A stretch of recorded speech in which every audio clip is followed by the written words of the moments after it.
Eu acho interessante as pessoas que vêm trabalhar no design, que têm uma formação de comunicação, em geral, elas olham para os projetos com o objetivo de comunicação e não com uma proposta estetizante ou só pela usabilidade da coisa, que é uma tendência das pessoas que têm formação em design. Por outro lado, eu acho que, em geral, a estética que a gente aprende na faculdade ou que a gente aprende a olhar com a comunicação é uma estética mais efêmera, que ela está mais ligada à comunicação, que é uma coisa que é mais efêmera mesmo, né? Assim, quando a gente faz um anúncio, ou um vídeo, ou um VT, né? Para ser consumido. Ele é para ser consumido rapidamente. Não é uma coisa que você vai, por mais que você fale assim, não, mas a comunicação institucional, ela fica porque ela é cumulativa, né? É o efeito somatizante que você tem da comunicação. Mas as campanhas, as ações, elas são temporárias. Então essa temporalidade, para mim, como pessoa que vim da comunicação, é das coisas que mais faz diferença para mim em relação ao design. Porque o design, em geral, ele nasce para durar, ele não nasce para morrer amanhã, como a comunicação. Eu não estou dizendo que ele é melhor ou pior, mas estou dizendo que a função de cada um é diferente. Eu acho que isso é uma coisa que nesses anos eu aprendi muito fortemente. Até muito engraçado porque nessa minha trajetória dentro do marketing, eu era aquela pessoa que gostava muito dos assuntos institucionais e de planejamento estratégico, então assim, assuntos que demoravam para poder, que precisavam ser decantados, pensados, debatidos, né, pesquisados demais, eram os assuntos que eu gostava. E por tabela eram os assuntos que a maioria não gostava e os assuntos que eu tinha e as agências que eu tinha que conversar eram as agências que trabalhavam com branding, com design, etc. Então o meu encaminhamento para essa área veio muito daí, que eu aprendi sobre o design com os meus parceiros daquela época. Então eu fui adquirindo uma série de conhecimentos que eu não adquiri na universidade, foi na vida prática que eu fui aprendendo sobre essas outras coisas, né? E aí, em 2007, eu queria muito empreender alguma coisa e eu gostava muito dessa área já.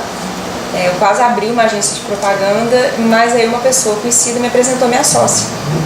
E aí quando eu conheci o portfólio dela, eu falei, nossa, mas eu nunca vi um portfólio desse aqui em Belo Horizonte, assim, realmente é um portfólio assim, muito impressionante. Então, ela é daqui de Belo Horizonte, a Mariana, ela tinha que estudar em Nova York, trabalhar lá e tal, e aí, quando ela voltou com um portfólio incrível. Eu falei, olha, eu acho que a gente tem muito mercado em Belo Horizonte para aplicar um design com essa qualidade toda.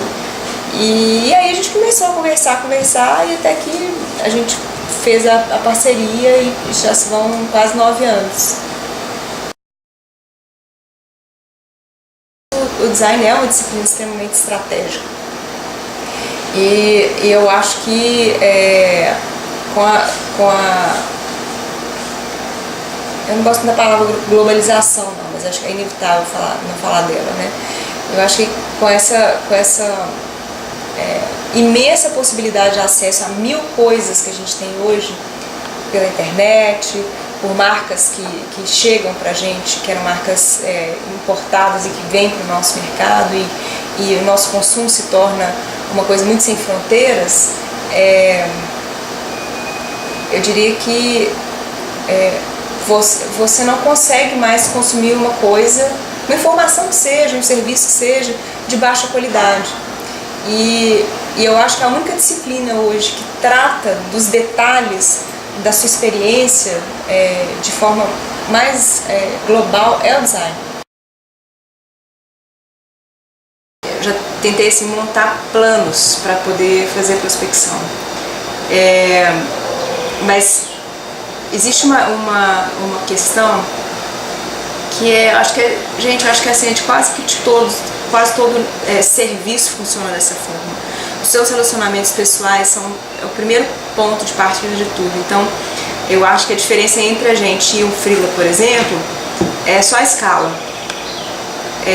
Porque o freela, em geral, ele tem um mundo mais restrito, assim, né? E a gente acaba, de razões diversas, acaba tendo muito relacionamento.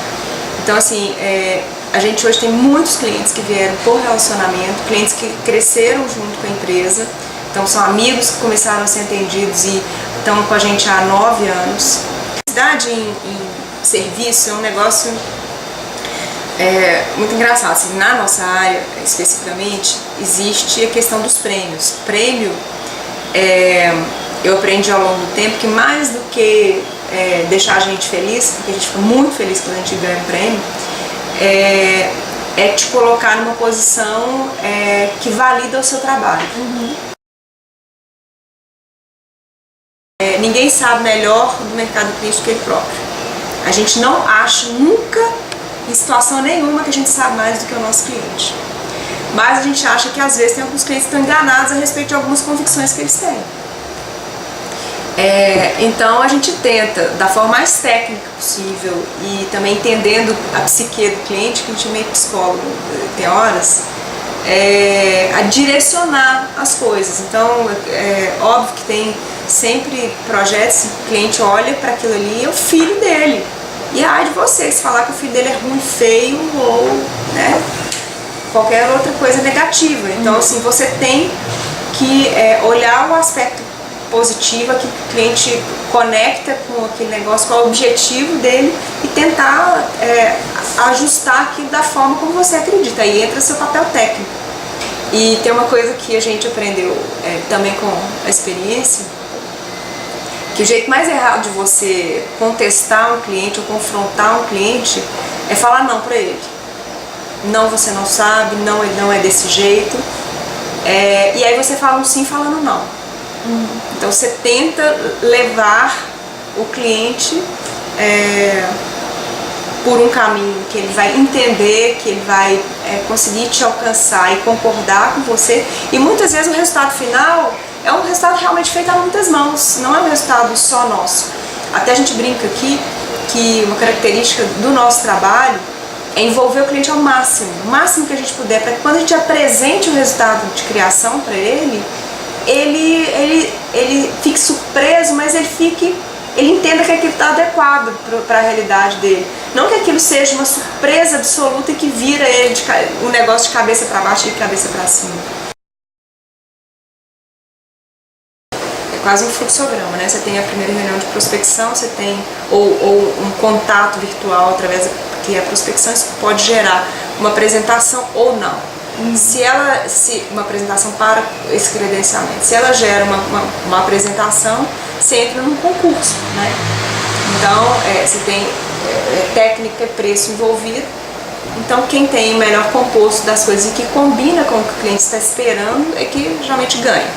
Bom, se a gente ganha, em geral, como é um concurso e foram dadas poucas informações no início, é como se a gente tivesse um contra-briefing. E esse contra-briefing gera, então, um briefing que vai desenvolver todas as outras etapas de trabalho, que eu vou falar delas agora. Se é um trabalho em que não precisa ter uma apresentação de criação, a gente já entra no modo mais simples, que é a aprovação do orçamento, né? A gente volta, monta uma proposta, apresenta para o cliente aprova ou não, a gente revisa o custo, o escopo que for precisar, e a gente então entra no modo de realizar. A primeira etapa dentro do realizar, em geral, é uma reunião interna de brainstorm, em que a gente vai estudar o assunto que o cliente nos propôs, se a primeira reunião já foi uma reunião de briefing. Se a gente ainda vai ter uma outra reunião de briefing com o cliente, depois da primeira reunião que foi a prospecção, então ela vira uma etapa intermediária entre essa interna e a prospecção. Então a gente tem um briefing, tem esse brainstorm interno. Se a gente tem uma etapa de planejamento e design estratégico, a gente apresenta, depois dessa primeira reunião, a gente faz de fato uma apresentação estruturadinha sobre o problema e sobre qual é a solução, qual é a abordagem que a gente vai levar. Aprovado isso, a gente volta para o desenvolvimento e aí a gente cria a peça. E aí, quando a gente está falando de criar a peça, já é um trabalho do designer com ele mesmo, né? Existem alguns checkpoints aí em que ele vai ter uma interação com a direção de criação, e existem momentos em que a direção de criação nos envolve como pessoas que estão gerindo o projeto, né? Só para fechar o ciclo. Então a gente cria, levamos de volta para o cliente, apresentamos, volta às vezes para um desenvolvimento ou uma revisão, o projeto termina e entra em produção. E aí produção gráfica, enfim, isso já entrega para o cliente.